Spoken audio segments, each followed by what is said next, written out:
500 দোকান ঘুরে যখন মেয়েদের ঈদের ড্রেস কেনা হয় এবং দাবি করা হয় এটা নাকি অনেক ইউনিক, তখন এটার জন্য ম্যাচিং জুতা বা ম্যাচিং কানের দুল খুঁজতে হয় এবং সেটার জন্য 1400 দোকান ঘুরতে হয়, তারপরেও পাওয়া যায় না।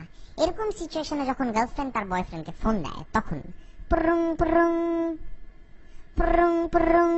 হ্যালো বাবা শুরু হলো।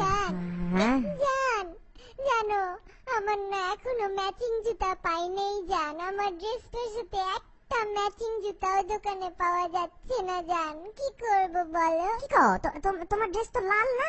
লাল কালারের কি একটা জুতাও পাওয়া যাইতেছে না দোকানে? সারা বাংলাদেশে নাই? লাল কালার তো অনেক আছে জান, কিন্তু একটা একটু বেশি লাল, একটা একটু কম লাল, কাপড়ের সাথে যায় না। আল্লাহ, আমার তো আবার কানের দুলও আছে, আমি কি করব?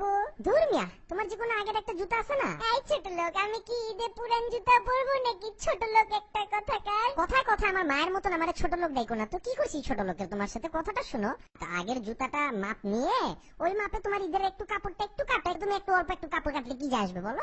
একটু কাপড়টা কেটে আগের জুতার মাপে মুচিকে দিয়ে কাপড়টা লাগায় না ওই জুতার মধ্যে, তাহলে তো তোমার ম্যাচিং হয়ে গেল, তাই না? আর কানের দুলের জন্য তোমার কাপড়ে তো আবার এই যে একটু ক্রিস্টালের কাজ আছে না, এক জায়গায় দেখছি তো বেশি ক্রিস্টালের কাজ, ওই জায়গাটা কেটে ফেলো। ওইটা দেখে ওইটা একটা কানের দুল ওইটা লাগাই দেবো। কাপড়ের কানের দুল কত সুন্দর লাগে দেখতে। মুরগির পাখা দিয়ে যদি কালার করে কানের দুল বানাইতে পারে তো তোমার ঈদের কাপড় দিয়ে এটা এটা এটা ইউনিক না? কি এগুলো নিয়ে কান্নাকাটি করবা? তোমার মতন কিপটা একটা ছোট লোক আমি আমার বাপের জন্মেও দেখি নাই। তা দেখবা কেন? আমি আমি আমি কি তোমার বাপের বয়সের নাকি? আমি তো কচি পোলা। কুচি না? ঠিক আছে জান, আমি রাখি, তোমার মেজাজ খারাপ হয়েছে না, রাখি, পরে ফোন দিব।